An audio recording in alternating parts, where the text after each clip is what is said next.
Hey,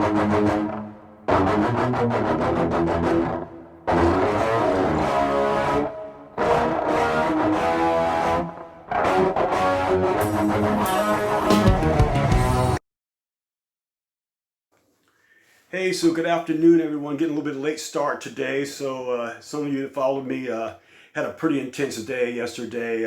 Woke up about 4:30 a.m. to do Neil Van Erd's interview with me on his podcast. Thanks, Neil. That was great. Had a great time and just wonderful, just wonderful. And then flew over the big lake to London, UK, and did an interview with Richard and Pete at Channel Z in London, and that was great. And so I got a chance to play a couple songs with them. Just awesome interview. You guys, thanks so much. Giving you guys a shout out. And man, felt like a rock star yesterday. But woke up about 4 a.m.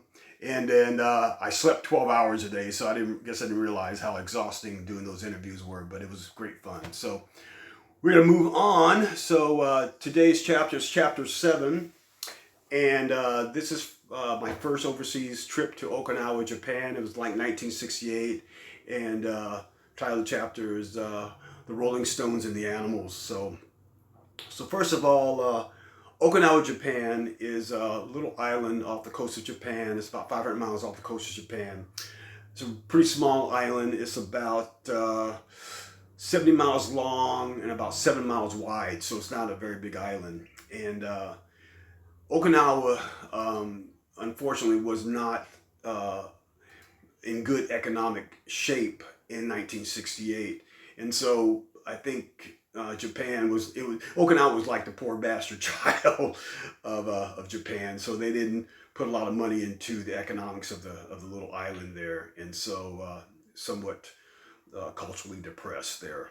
So going to school there, went to I think it was Kinzer Junior High, and the structure of the school was like, kind of picture like a 50-gallon container. You can split it in half and lay on its side. That was kind of the structure of the school. So it was like, kind of a curved structure. We all had tables and chairs in there, and these were pretty much buildings on a army base. So had the beautiful that green color.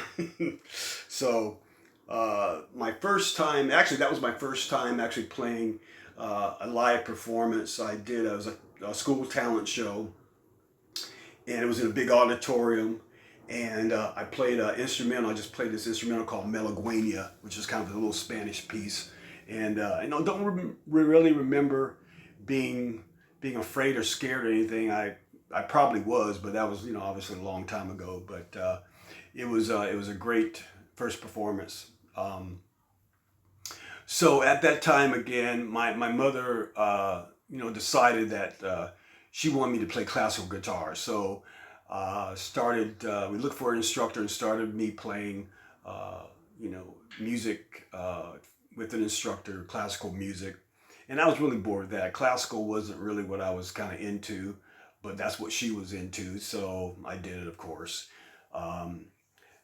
I started taking lessons. For some reason, this story kind of stuck in my head of the time that I was taking lessons. So I remember I did it like Saturday morning. So one morning I was doing my lessons and everything. And so the instructor had to, take off for a quick moment. I don't know, just had to leave the room. And so he left the room.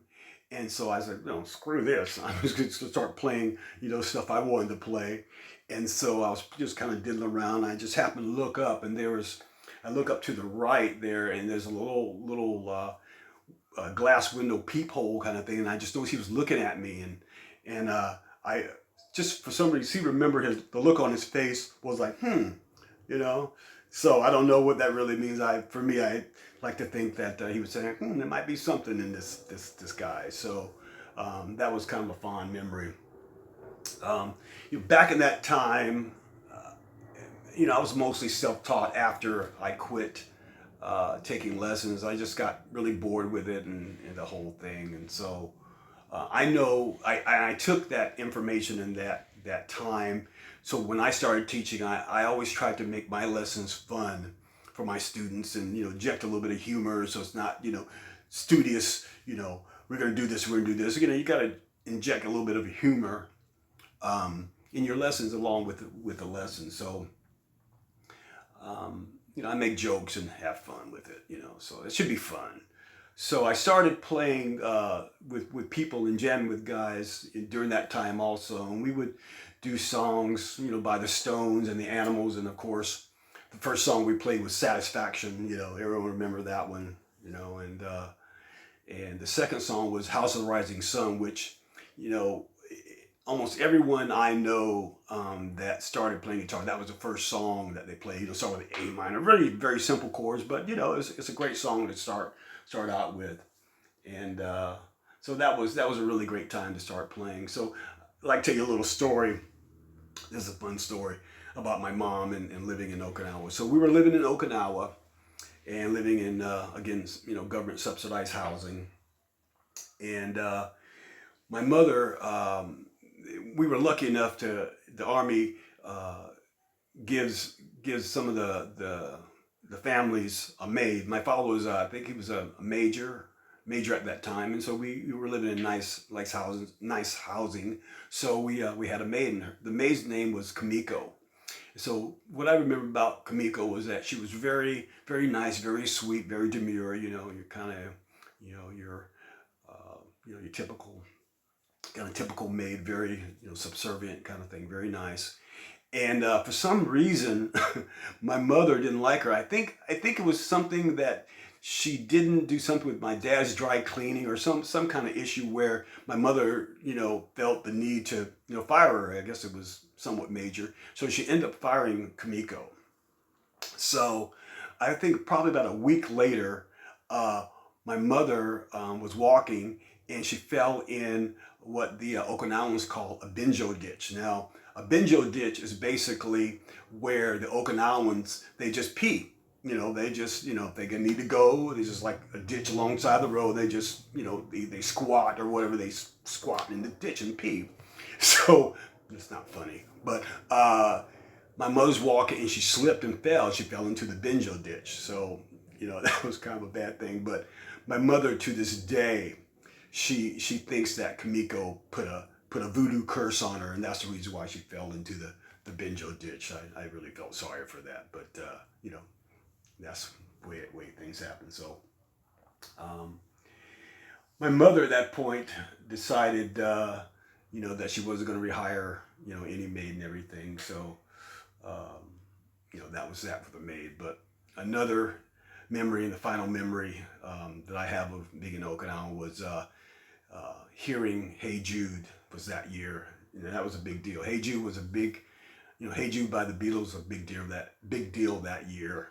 And I never forget that song. It was like, I heard it at night for some reason. And I just remember how inspiring that song was, and the chanting at the end, And so it was a great memory. So anyway, folks, that's it for today. I try to keep it short.